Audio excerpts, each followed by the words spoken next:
আসসালামু আলাইকুম। জাতিসংঘের মহাসচিব অ্যান্টনি গুতেরেস 4 দিনের সফরে বাংলাদেশে অবস্থান করছেন। তিনি বিভিন্ন কর্মসূচিতে অংশগ্রহণ করছেন, কিন্তু তার এই সফরকে খুব স্বাভাবিক বলে কি মনে হচ্ছে আমাদের সবার কাছে? কোথাও কি বা অনেক ক্ষেত্রে কি একটু অসঙ্গতিপূর্ণ বলে মনে হচ্ছে না? যখন বাংলাদেশে জুলাই আগস্ট হত্যাকাণ্ড নিয়ে জাতিসংঘের মানবাধিকার বিষয়ক হাই কমিশন তুমুল একটি বিতর্কিত রিপোর্ট তারা তুলে ধরল, একই সঙ্গে তার পরপরই আবার বিবিসির সঙ্গে একটা বিশেষ সাক্ষাৎকারে সেই হাই কমিশনের প্রধান ভলকার তুর্ক বাংলাদেশের সেনাবাহিনী নিয়ে বিতর্কিত মন্তব্য করলেন। তার পরপরই আবার জাতিসংঘের মহাসচিবের বাংলাদেশে আগমন।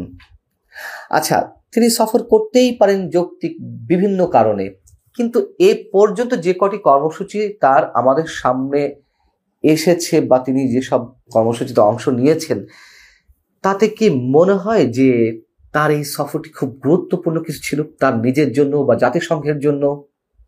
তিনি শনিবারও বেশ কয়েকটি বৈঠকে অংশগ্রহণ করেছেন। তার আগে শুক্রবার তিনি যে রোহিঙ্গা শিবির পরিদর্শনে গেলেন, 1 লাখ রোহিঙ্গার সঙ্গে ইফতার করলেন, সেটি নিয়েও আমি এর মধ্যে প্রশ্ন তুলেছি।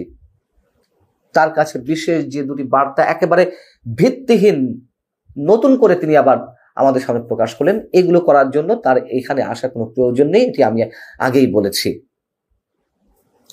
শনিবার হোটেল ইন্টারকন্টিনেন্টালে তিনি জাতীয় ঐকমত্য কমিশন এবং বিভিন্ন রাজনৈতিক দলের প্রতিনিধিদের সঙ্গে বৈঠক করলেন। কোন ইস্যুতে?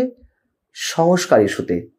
আচ্ছা, সংস্কার ইস্যুতে জাতিসংঘ এত বেশি ইনভলভড হবে, এটা কি আগে কারো কোনো ধারণা ছিল? জাতিসংঘের মহাসচিব এসে সংস্কার বিষয়ে আলাপ আলোচনা করতেই পারেন রাজনৈতিক দলগুলোর সঙ্গে, কিন্তু জাতীয় ঐকমত্য কমিশনের সঙ্গে কেন?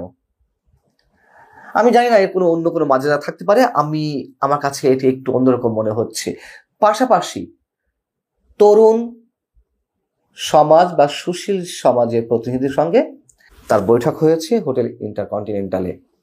আচ্ছা, এখনো ঠিক ক্লিয়ার না যে নতুন যে রাজনৈতিক দল এনসিপি, জাতীয় নাগরিক পার্টি, তার যে আহ্বায়ক নাহিদ ইসলাম রাজনৈতিক দলের প্রতিনিধি হয়ে তার সঙ্গে বৈঠক করেছেন, নাকি তরুণদের প্রতিনিধি হয়ে বৈঠক করেছেন, জানি না। এ বিষয়ে পরে কয়েকটি প্রশ্ন আছে, আমি সেগুলো রাখবো আপনাদের কাছে।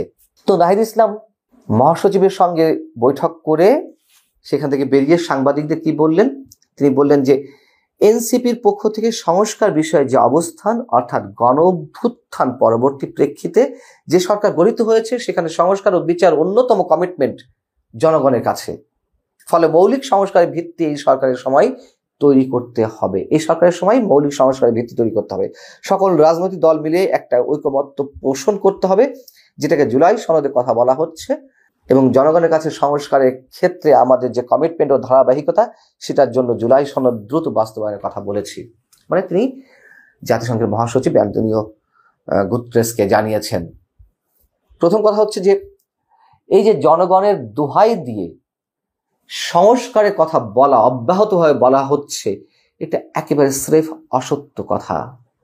জুলাই আগস্ট আন্দোলনে কিংবা গণ অভ্যুত্থানে এই ধরনের কমিটমেন্ট কার ছিল, কাদের প্রতি ছিল, এবং জনগণ এটি চায়, কোন জনগণ চায়?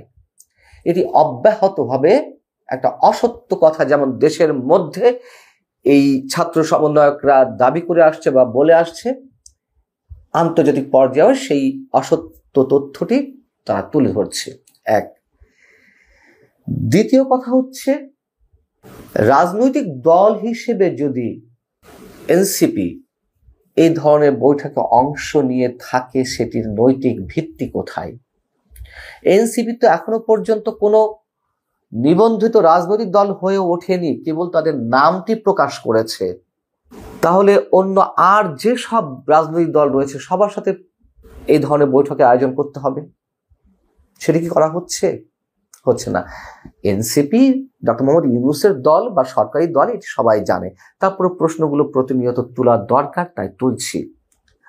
আচ্ছা, ধরে নিলাম যে এনসিপি রাজনৈতিক দলের আওতায় পড়ে এই ধরনের কর্মসূচিতে অংশ নিচ্ছে না বা বৈঠকে তারা অংশগ্রহণ করছে না এর আওতায়, তাহলে কিসের আওতায় করতে পারে?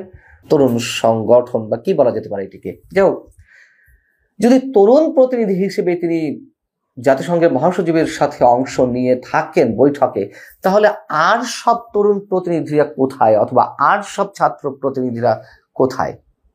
অর্থাৎ এই যে জনগণের দোহাই দিয়ে এনএসপির মাধ্যমে জাতিসংঘের মহাসচিবের কাছে একটা বার্তা পৌঁছে দেওয়ার চেষ্টা, জাতিসংঘের মহাসচিবের সফরের বা দেশের টাকা খরচ করে তাকে সফরে আনার অন্যতম উদ্দেশ্য এটি অন্যতম।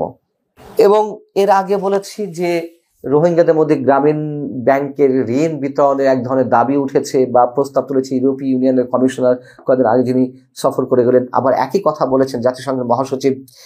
নানান স্বার্থ সংশ্লিষ্ট এজেন্ডার মধ্যে রয়েছে। জাতিসংঘের মহাসচিবকে এখানে আসলে কে ডেকেছেন যদি এই প্রশ্ন করি? আচ্ছা, রোহিঙ্গা ইস্যুতে আসছেন, আমরা মেনে নিলাম। এই যে সংস্কার ইস্যুতে তিনি সব দলের সঙ্গে বৈঠক করছেন, ঐক্যমত্যের কমিশনের সঙ্গে বৈঠক করছেন, এই যে দুতিয়ালি করার দায়িত্বটা তাকে কে দিয়েছে? অন্য কোনো রাজনৈতিক দলের দাবি ছিল, বা সরকারও কি এইভাবে বলেছে যে জাতিসংঘের মধ্যে ইনভলভ হতে পারে? আমরা জানি না। যতদূর জেনেছি, ভলকার তুর্ক মানবাধিকার বিষয়ক হাই কমিশনের যিনি প্রধান, তিনি আমাদের প্রধান উপদেষ্টা ডক্টর মোহাম্মদ ইউনূসের খুবই ঘনিষ্ঠ মানুষ, বন্ধু মানুষ, এটুকু যেমন জানি। আবার অ্যান্টনিও গুতেরেসের সঙ্গেও তার একটি পার্সোনাল সম্পর্ক রয়েছে। সেই সম্পর্কগুলোর জায়গা থেকে নতুন কোনো সমীকরণ দাঁড় করানোর চেষ্টা কোনো এক পক্ষের থেকে চেষ্টা হচ্ছে কিনা এই মুহূর্তে আসলে ততটা নিশ্চিত করে আমরা বলতে পারছি না। তবে কোনো একটা কিন্তু আছে। সবকিছু মিলিয়ে জাতিসংঘের মহাসচিবের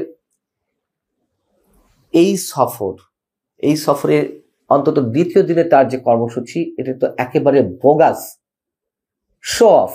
রোহিঙ্গাদের বিভিন্ন ক্যাম্প পরিদর্শনে তিনি গেলেন, তার পরবর্তীতে তৃতীয় দিনে শনিবারে তার যে বিভিন্ন কর্মসূচি, তার মধ্যে বেশ কয়েকটি এর মধ্যে অনেক বিতর্কের সৃষ্টি করেছে বলে আমার মনে হয়। আল্লাহ হাফিজ, ভালো থাকুন সবাই।